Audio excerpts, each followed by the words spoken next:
He rides in fast with a mic in hand, boots on the ground, he's taking a stand. Talking top ropes and a steel cage fight. Dr. Love's bringing passion every Saturday night.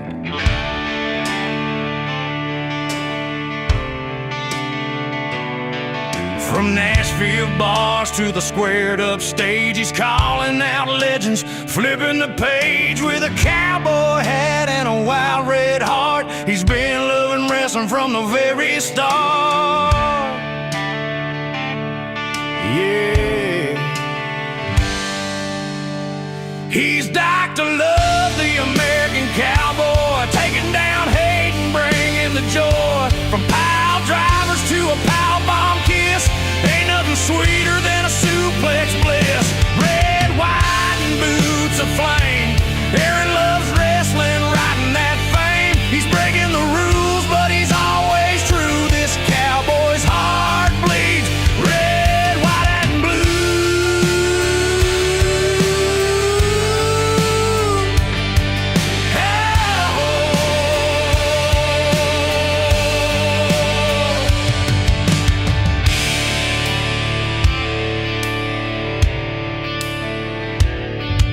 Turn up the heat when the lights go low. He's calling matches like a rodeo show with a rebel soul and a wild man's grin. If you step to the mic, you ain't gonna win.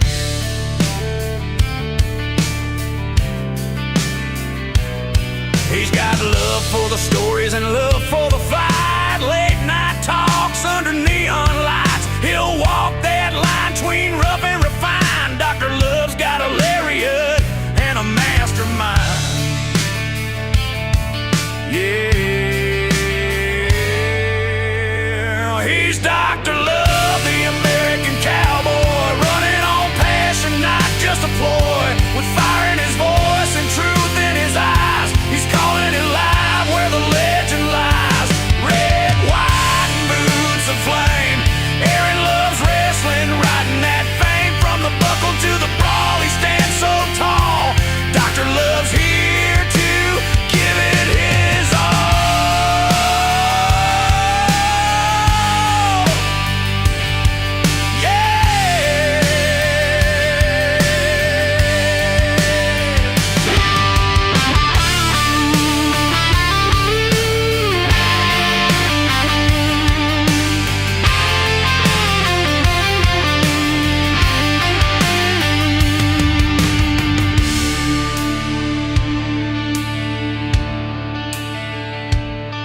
So raise your glass to the rebel host, to the cowboy doctor we all love most. From heartbreak heels to fan favorite cheers, he's been riding with wrestling for all these years. Dr. Love, the American cowboy. This ain't just a show, it's a power bomb blow.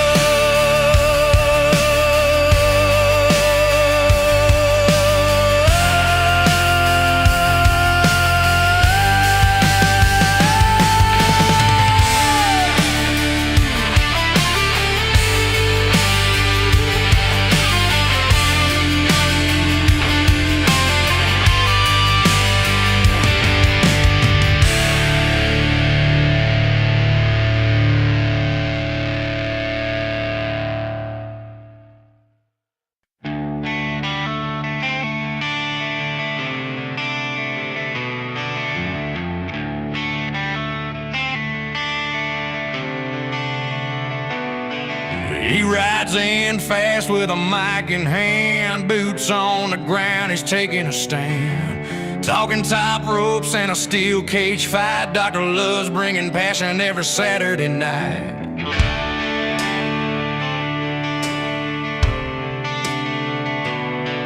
From Nashville bars to the squared up stage, he's calling out legends, flipping the page with a cowboy hat and a wild red heart. He's been loving wrestling from the very start. Yeah. He's Dr. Love, the American cowboy, taking down hate and bringing the joy. From pile drive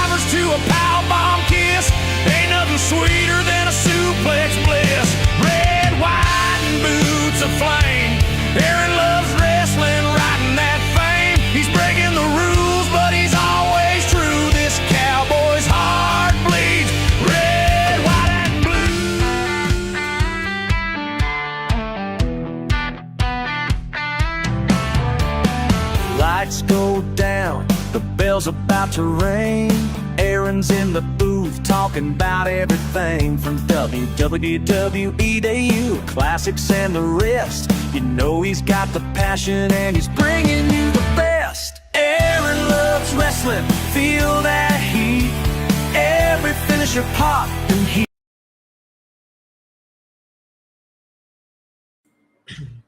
How's it going, ladies and gentlemen? Aaron Loves Wrestling Podcast here, and I'm Dr. Love himself, Aaron, and I am here to give my Saturday night's main event review. What a great show, in my opinion.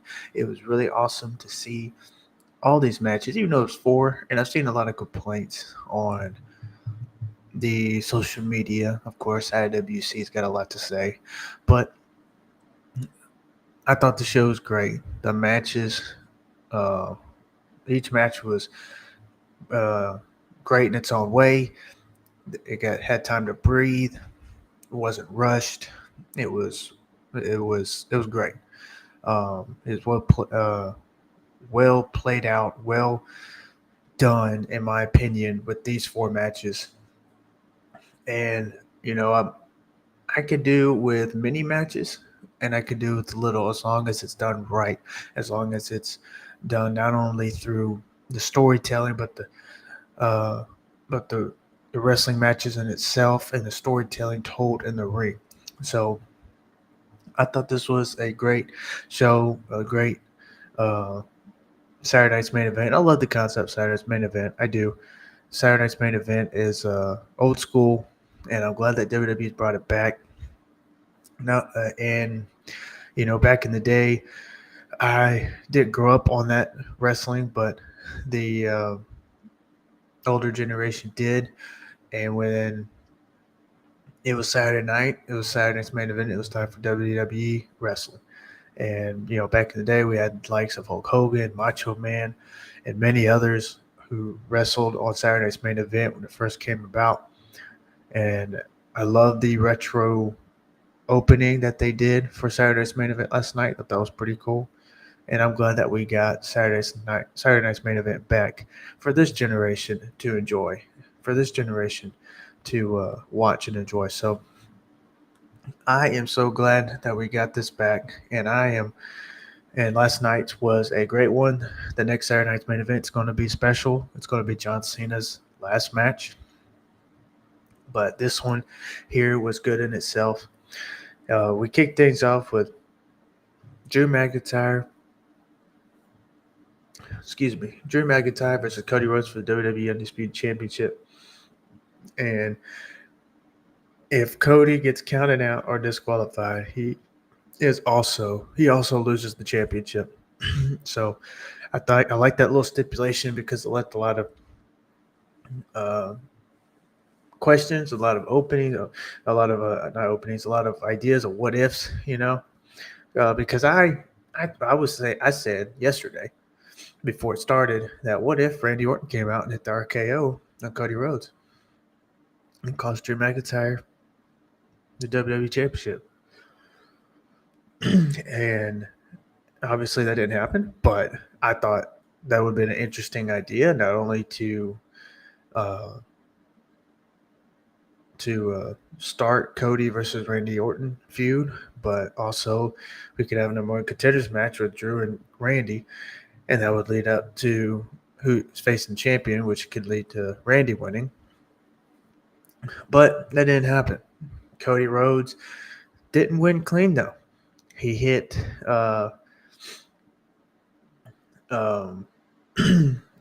he hit a DDT onto the WWE Championship when Drew McIntyre brought it in the ring. The referee was down, and when Drew was reaching for the title, Cody hit the DDT on Drew onto the belt. He kicked the belt out of the way, hit the crossroads on Drew, and got the victory. 1, 2, 3. I had a feeling Cody's going to win. A lot of people were hyping it up for Drew, and this is the thing, and that's the problem, I would say, with the IWC and the WWE fans, is that they always set their expectations high, and a lot of fantasy type bookings and a lot of fantasy type victories. If Drew had won here, I would have been happy as well because I love Drew McIntyre.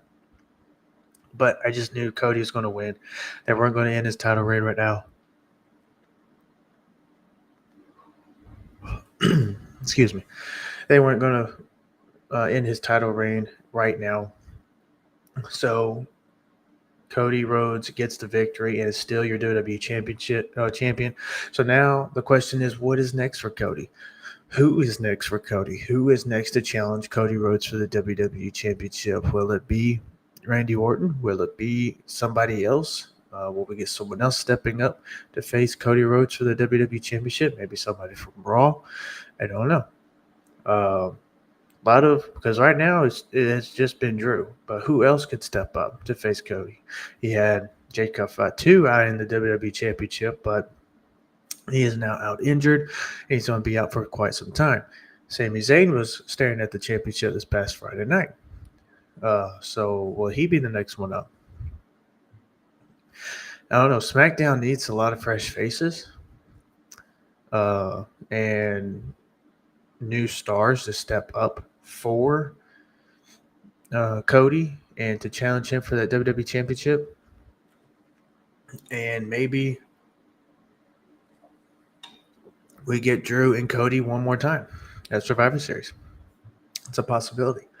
Maybe that's where Drew McIntyre wins. Maybe we get it in some kind of last man standing or some kind of match to where, anything goes. And that's where we get Randy Orton returning and doing the shocking thing of hitting Cody with the RKO and costing him the title, and Drew wins. And we go on from there. I don't know.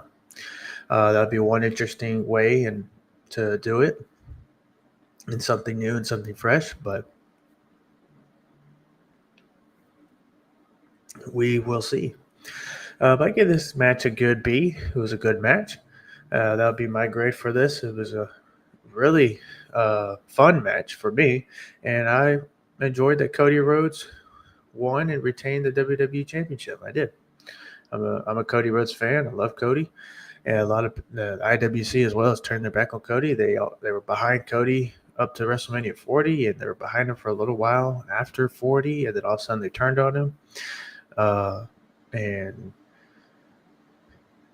I turned on him since WrestleMania 41, honestly. Since Cena got in the mix, everybody turned on Cody. And then, but I enjoy Cody. I do. I'm a fan of Cody Rhodes, and I'm excited that he won, and we'll see who is next in line for Cody in the WWE Championship. See, I'm just a fan. I love, I just sit back and watch and have fun.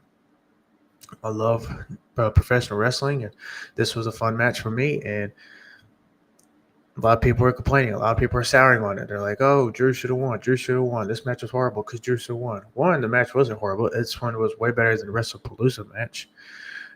This blew the WrestlePalooza match out of the water. Two, Cody Rhodes winning was the right call in my opinion, and Cody Rhodes right now is our modern day John Cena. People are hating on Cody Rhodes. People hated on John Cena when he was WWE champion and he kept winning. They're doing the same with Cody. I don't know if Cody's going to win as many titles as Cena, but he's on his second reign now, and it's been roughly it's been 3 months since SummerSlam. So he has been a great WWE champion. The fans love him. Anytime you see him come out, the fans are behind him and cheering for him and everything. He's great with the kids. The kids love him. So Cody Rhodes winning is a great move in my opinion. Great move. So I enjoyed this, and I enjoy Cody Rhodes as WWE champion. I enjoy his title reign, and we'll see what's next. Moving on to Jade Cargill and Tiffany Stratton. They showed Tiffany Stratton walking into the arena. At the beginning of the show, and she had a limp in her walk. So there's obviously an injury there. And so I really had a strong feeling that Jade was going to win. And not only that, in my opinion, Jade deserved to win. Not only deserved, but she earned to win. Uh, this was a good match. Uh, I give it a good B as well. This was a good match, and I gotta say that I am happy and proud of Jade Cargill for continuing to work hard, continuing to evolve and improve herself, to continue to uh, ignore the crowd, because a lot of people were talking negative about Jade and saying a lot of things negative about her podcasts and the IWC alike. But Jade Cargill is uh, she's a great wrestler, and she has evolved and has improved so much, not only in the ring but as a star on the microphone. And her winning this match and becoming WWE Women's Champion, and I've been a fan of her since AEW. I've been a fan of her since AEW, and seeing her evolve from that, come to WWE, and she didn't get the belt right away, but she was tag team champion, and to see her go from that to now the singles superstar, and now the WWE Women's Champion that she is today, I thought was awesome. And I would like to pitch this idea: have Jade Cargill go on a long WWE Women's Championship reign and make a record at WWE, just like she did with the TBS Championship. That's what I would mind seeing. Seeing her hold that title for 500 plus days or more, I think that would be really cool, in my opinion. And, again, this was a really good women's match. And to see Jade Cargill walk away as the WWE Women's Champion, I would say was a right call and great move. And I hope Tiffany Stratton, that she is not too severely injured. We'll see her out for too long. She will definitely be in my prayers, and hopefully we'll see her back in the ring soon. You never want to see a wrestler get injured. You never do. No matter who it is, no matter whether you like them or not, you never want to see a wrestler get injured. And Tiffany Stratton was on a great women's championship run, and just to see it in this way due to injury, anytime you see a champion lose the title because they have to drop it due to their injury, it's upsetting, because you think of how it could have been. How much longer would they be champion if they didn't get hurt? Because she was on a 300-day title reign, almost a year. So I thought she was a great champion, and hopefully, I pray for a good, speedy recovery, full recovery, and then maybe we will see her back, and she will be WWE Women's Champion once again. But I'm excited for Jade Cargill right now, and I'm going to be seated for this title reign, and we'll see who's next in line to face her for the WWE Women's Championship. So congratulations to Jade Cargill, and proud of you. So happy to see from where you come to where you are now, and to see her basically see her wrestle in AEW from the beginning to what she's doing now. It's just impressive to see, and it's awesome. I love it. Moving on to the triple threat match for the WWE Intercontinental Championship. This was a really fun triple threat match. Great wrestling, and had a lot of good spots in there. A couple good spots that I thought was funny. One was that Drew McIntyre, Dominik Mysterio, brought a chair in the ring. Penta went down due to injury, and Dominik brought a chair in the ring, and then he tried to do the old Eddie Guerrero thing where he rest in peace Eddie Guerrero, where he throw the chair to his opponent and then act like, hey, he hit me. And then I love that the referee just kind of like looked and was like, it's a triple threat match, bro. There's no DQ. There's no disqualifications. And he was like, keep going. And then Rusev just had that smile on his face and laughed.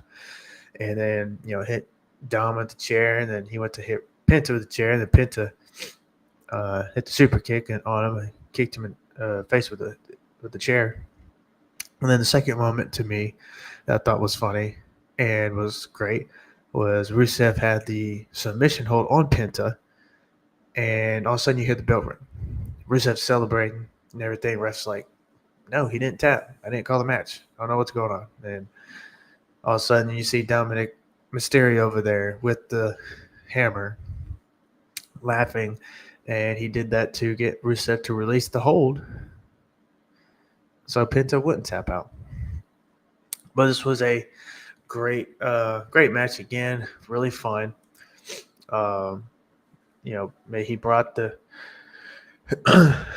hammer into the match and attempted to use it against Rusev and all, and then you had Dominik hit the frog splash onto Rusev and get the win.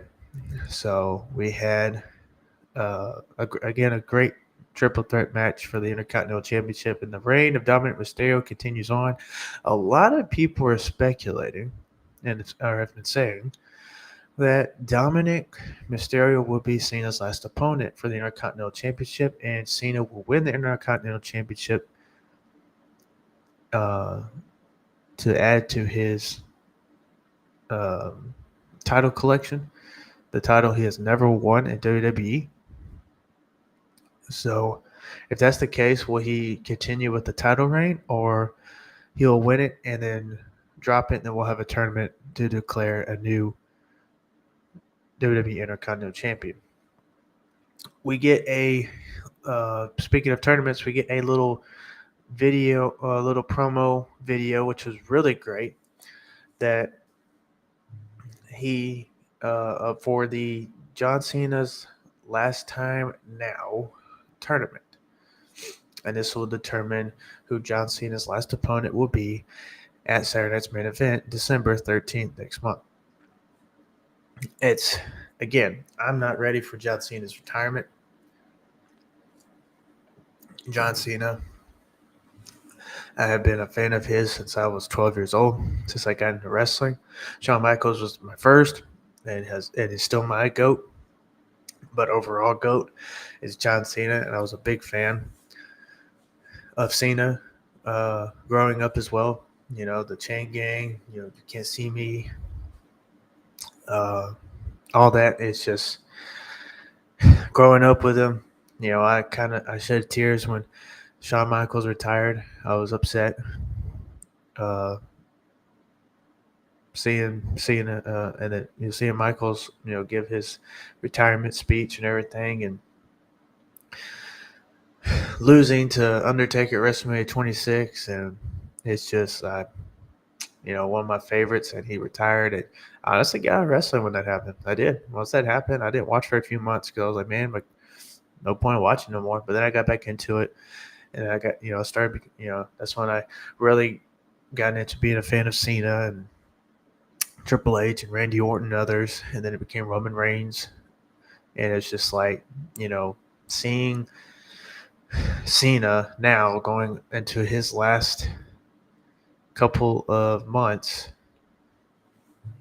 as before his retirement. It's just, I'm just like, man, I'm not ready. December 13th, I'm so ready for December 13th. I'm going to be thankfully I'll be off work that weekend, and I'll be able to watch it and see John Cena's final match. It's going to be difficult, man. It's just going to be difficult. But we have a tournament now that's going to be set up. It's going to kick off on November 10th in Boston. Cena will be there, and so not this coming Monday, but next Monday we'll have the tournament kick off. And there's no bracket announced yet, but there's a lot of wrestlers in the video package, which was Solo Sikoa, Sheamus, Dominik Mysterio, Gunther, Carmelo Hayes, Drew McIntyre, and he said that there were some NXT stars in there as well, and he even said people outside of the company as well, not in WWE. A lot of people are hyping it up again for Adam Copeland, also known as Edge. I'm thinking it will be, that references to Chris Jericho or somebody in TNA, or maybe somebody that is not in WWE anymore, that is like retired or uh, wrestling outside the company that Cena has had matches with. But to see, just to think of the possibility, I just don't see Tony Khan allowing Adam Copeland to go over for this one little match here. I don't see it. I'm not saying it can happen. I'm not saying it can. Maybe it could. Maybe we'll see that fourth wall broken. Maybe we'll see that wall broken down, that forbidden door literally broken down, and we'll see a signed AEW star, Adam Copeland, wrestle in WWE one last time against John Cena. And if Tony Khan does that, that will speak volume on what kind of an owner he is. And it will speak volume on this little, on his character. And maybe we'll see this little war end with AEW and WWE. And if that is the icebreaker there, and then we get more interactions between with the two companies, then that'd be great. But if we get to see this happen, Adam Copeland head to WWE and wrestle John Cena under an AEW contract, that'll be huge. That'll be huge. So, but seeing this, and then we go to so I'm excited for the bracket. I'm excited for the tournament, and I'm excited to see who John Cena's last opponent will be. I'm saying Roman Reigns. I think it should be Roman Reigns, but if it is Adam Copeland, Edge, which I don't see happening, or Chris Jericho, it's a possibility. There's the news is that he has signed to WWE, and he's had Kevin Owens share a picture with them at somewhere. So we'll see what happens here with this tournament. We'll see who wins it. Lots of people are saying Gunther as well. Gunther would be his final opponent, but we'll see. We'll see. There's a lot of what ifs, a lot of speculations, a lot of guesses and fantasy bookings and things like that. So we'll see. But then we get to the main event with CM Punk and Jey Uso. There was a few botches in this match, and I've seen IWC point it out. And to me, it's like these people are professional wrestlers, okay? They put their bodies on the line every single week, some every single day, in the ring for our entertainment. And to see people just to mock these professionals when they botch in the ring, and the match could be a phenomenal match. It could be probably one of the all-time greats match. I'm not saying this one is. I'm just saying it for an example. But yet the fans will still point out the botches. It's like, oh, look at this. Oh, look at that. And just start pointing out the botches, the mess-ups, the mistakes. It's just ridiculous. This was a really fun match and a really good way to end the show. A fun main event. Great wrestling match, in my opinion. And as I predicted, and by the way, I'm 4-0 on my predictions. Cody Rhodes winning, Jade Cargill, Dominik Mysterio, and now CM Punk, who wins the WWE World Heavyweight Championship and is now the WWE World Heavyweight Champion. He did, we had Jey Uso go to sleep on CM Punk, and CM Punk hit the spear on Jey Uso. You had that go on in the ring. So Punk, and then towards the end of the match, you had Punk hit 2 of the go-to-sleeps on Jey Uso to hit the pin, to get the pin and win the WWE World Heavyweight Championship. And we now have CM Punk as the WWE World Heavyweight Champion for Monday Night Raw. And we'll see who is next in line to face him. I think it'll be Braun Breaker. That's who I think it'll be. It'll be Braun Breaker to challenge CM Punk for that WWE World Heavyweight Championship. But we'll see. I give this match a good B. It was a B plus, I would say. It was a good wrestling match and a good way to end the night. CM Punk is now your WWE World Heavyweight Champion once again. And then later, we had Jey Uso share last night that he gave up that little middle finger emoji, and he said "Y'all win" in the uh, in the picture on Instagram. So now we're about to get Jey Uso crashing out and turning heel, and we'll see where this goes. We'll see where this goes. But Saturday Night Main Event overall, I give it a good B. It was a fun match, really fun match. Or fun matches, really fun show. Again, 4 matches, gave everything time to breathe, to have a good wrestling, nothing rushed or anything like that. The stories were told in and outside the ring. We get this John Cena video package for the tournament. So I, for one, enjoyed the show last night. I got to rewatch it when I woke up this morning. I have work later on, so I woke up early to do this and give my thoughts on the show and go for a walk later. Today's my rest day, so no gym. But I got to finish the show, and that's the only match I missed was the main event when I went to sleep. So I thought this was a fun show overall. Great Saturday night's main event again. I love that it started at 6, and I enjoyed or 6 Central for me. And again, I enjoyed the overall of the show, the stories in the ring, and now we're moving on. We're going to move on from Cody and Drew, I believe. We're going to move on with CM Punk, what's next for him. We're going to move on, hopefully, with Dominik Mysterio and done with Penta and Rusev. Jade Cargill now. We're going to move on the next chapter with this, and we're going to see who she will face. A lot of people are guessing that it will be Bianca Belair later for WrestleMania. Jade and Bianca for the WWE Women's Championship. I really hope Jade Cargill gets a long WWE Women's Championship title reign. I really do. I'm really glad that she is champion. Oh, what's up, Jake? Nice for you to join me this early in the morning. Acknowledge me. Jake here. What did you think of Saturday's main event? Did you enjoy it? I sure did. But yeah, Jade winning the title, I think, is really great for the women's division, fresh, and we'll see who's next in line to face her for the WWE Women's Championship. Later down the road, I really do believe it can be Bianca Belair. But right now, next, we'll see who could step up. Could be Alexa Bliss, Charlotte, Nia Jax. Could be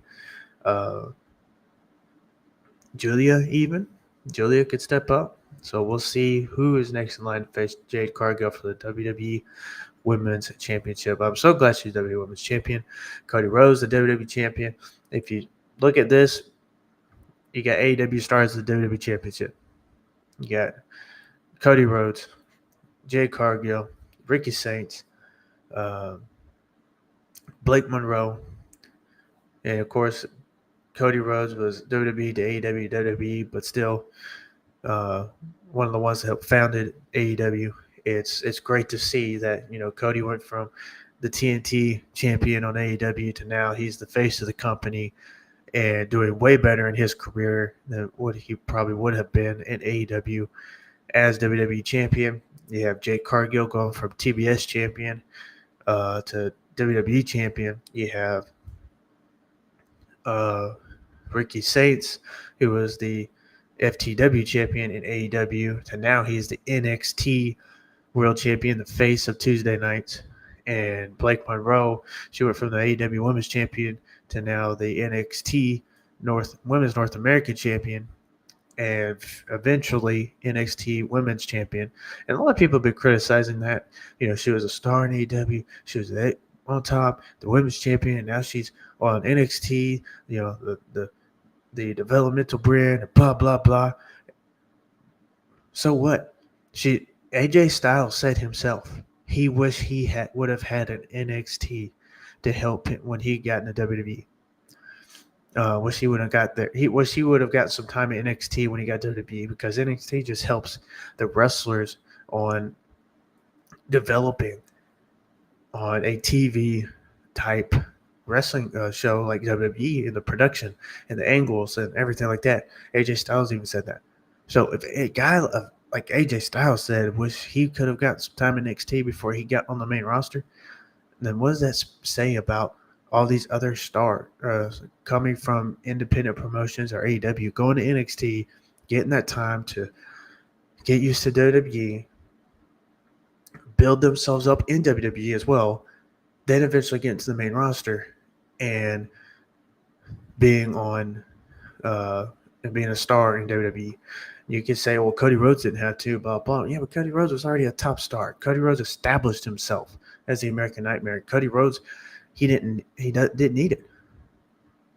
He already had a lot of time at WWE before he went outside WWE and wrestled in Independence and New Japan and AEW. So he didn't really need it. But for those who didn't, NXT is a good place for them to start, to get some time for them to grow, mature, and get better, and to improve as a star. You can say the likes of Jade Cargill that didn't get that time in NXT. True. But then again, the pressure of Blake Monroe is not as heavy because she is in NXT. She is developing. And she will eventually become NXT Women's Champion and then go up to the main roster and be a top star and on the main roster.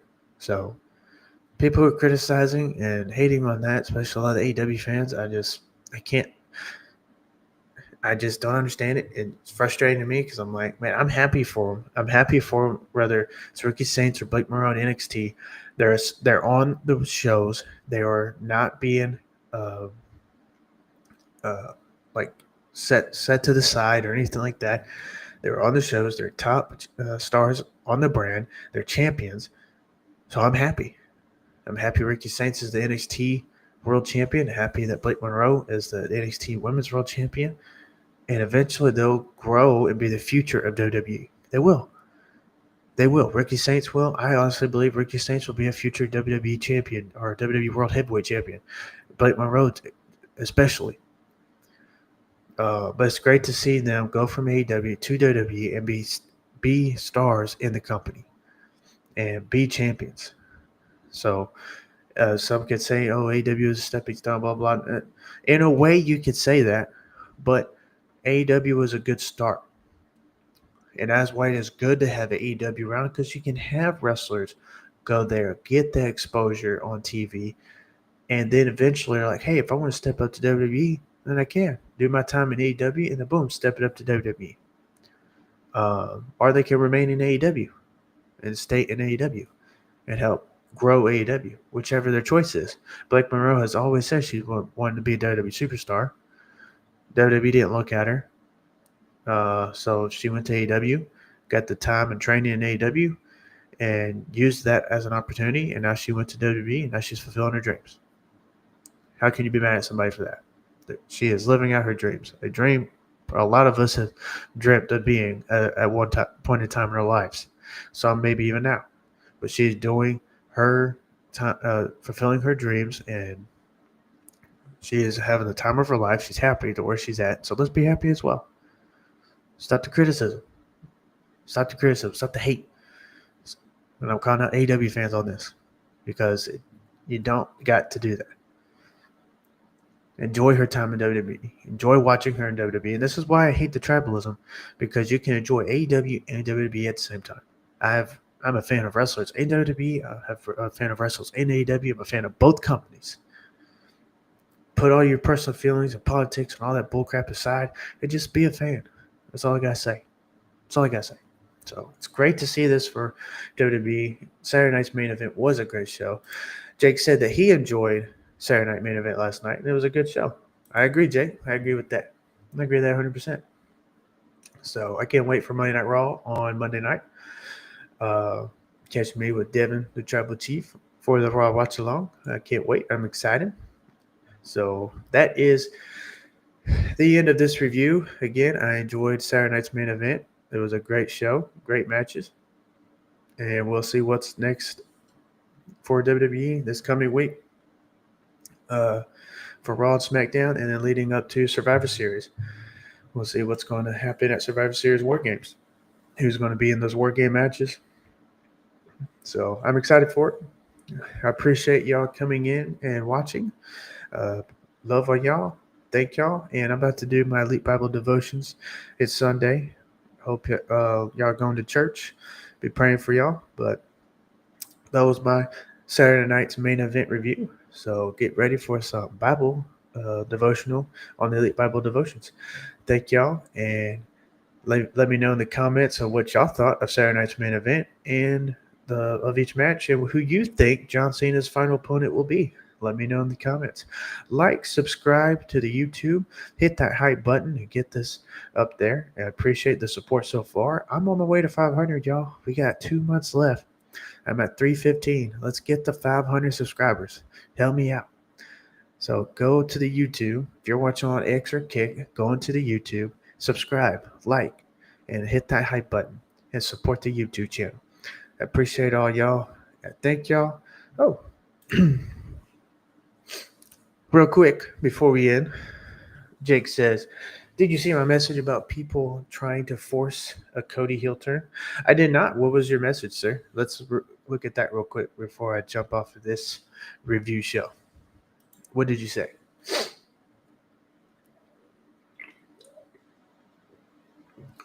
I am intrigued to hear this message.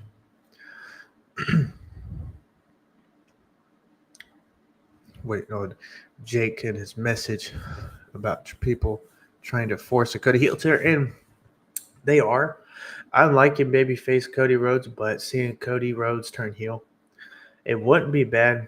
But again, the kids do love Cody Rhodes. The kids do. And that's the thing. And that's the same thing with John Cena. A lot of people said the same thing about John Cena. I'm sick of John Cena, blah, blah, blah. Tired of John Cena. Tired of this, him being champ. But the kids love him. And that's what WWE looks towards, or the next generation of fans. Look what they did. They did with Hulk Hogan. They even did it with Stone Cold. And even though that was not, I guess you could say, kid-friendly, but still, they loved him.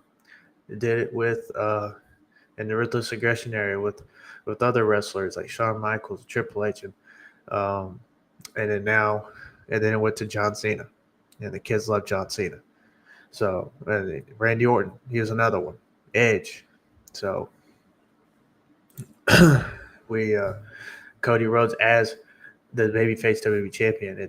And him as a heel, to me, it wouldn't work. It wouldn't work. But Jake said, I'm sick and tired of people on social media trying to force a Cody heel turn. Now is not the time to turn him heel. He's still one of the biggest babyfaces in the company. See, I agree. Cody Rhodes is the biggest babyface in the company. Now is not the time. Now is not the time. If they did it now, it wouldn't make sense. It would be like I really didn't like the fact how they did that with John Cena back at Elimination Chamber. I didn't. This was his final year, his retirement tour. Why would you do this now and turn him heel when everybody loves Cena and they're behind him for this retirement tour, and you did it now? Now is not the time. I'm sorry. If we were going to get a Cena heel turn, it should have been way back. Not now on his retirement run to try to get people to hate him on his final year. And then they just randomly turned him babyface, which was a great move, but him turning heel to me was a bad move to begin with. Didn't have to be done. We could have gotten a good classic Cena versus Cody. Can you beat the great? Blah, blah, blah. That would have been a great story. No Travis Scott involvement. No Rock involvement. It was horrible, in my opinion. It was horrible.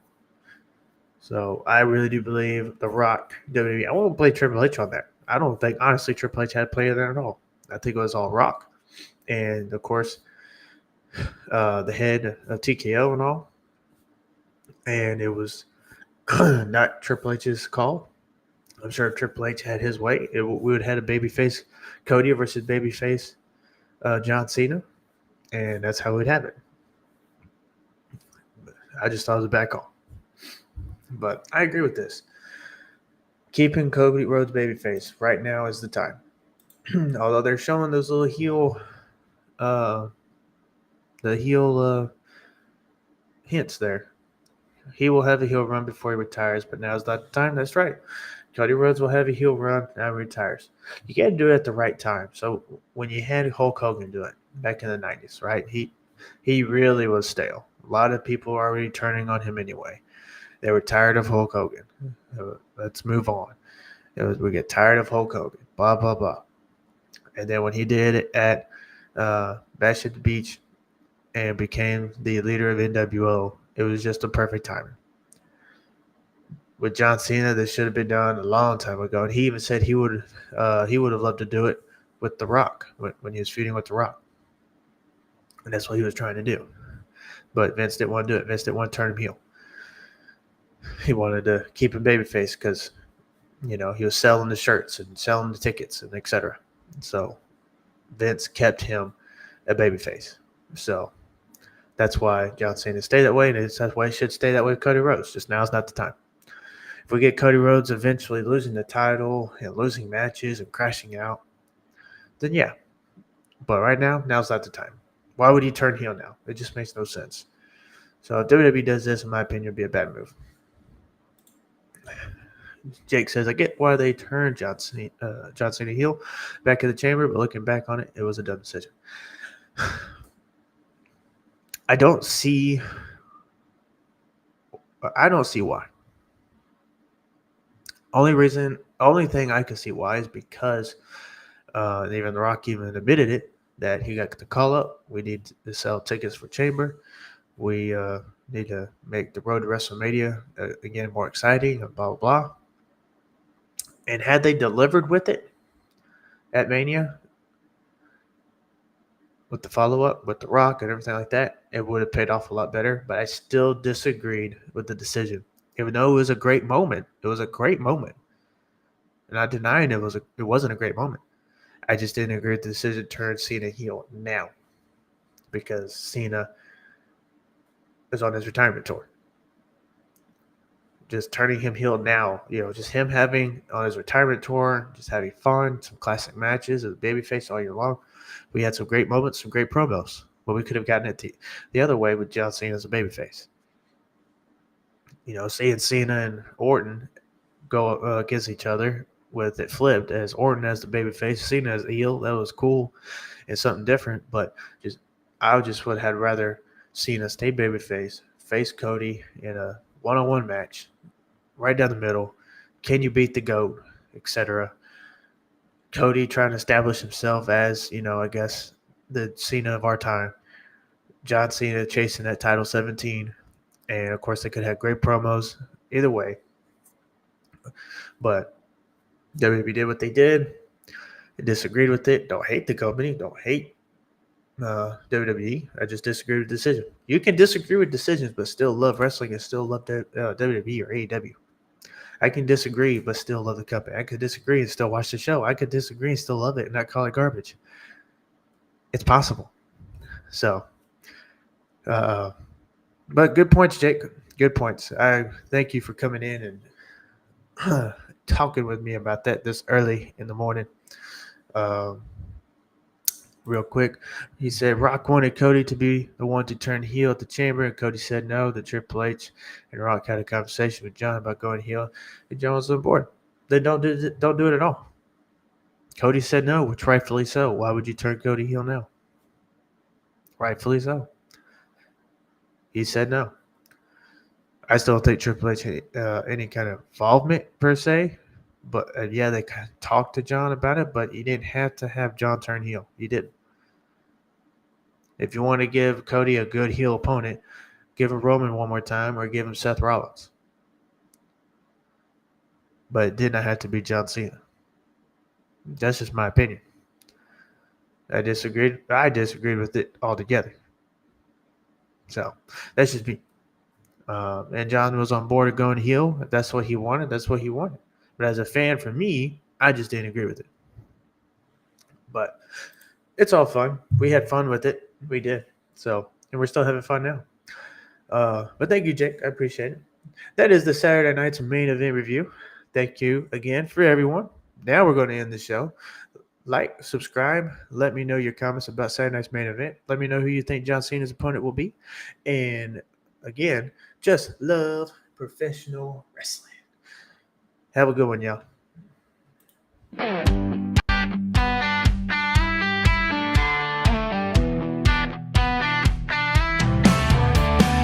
Lights go down, the bell's about to ring. Aaron's in the booth talking about everything from WWE to you, classics and the rest. You know he's got the passion and he's bringing you the best. Aaron loves wrestling, feel that heat. Every finisher pop and he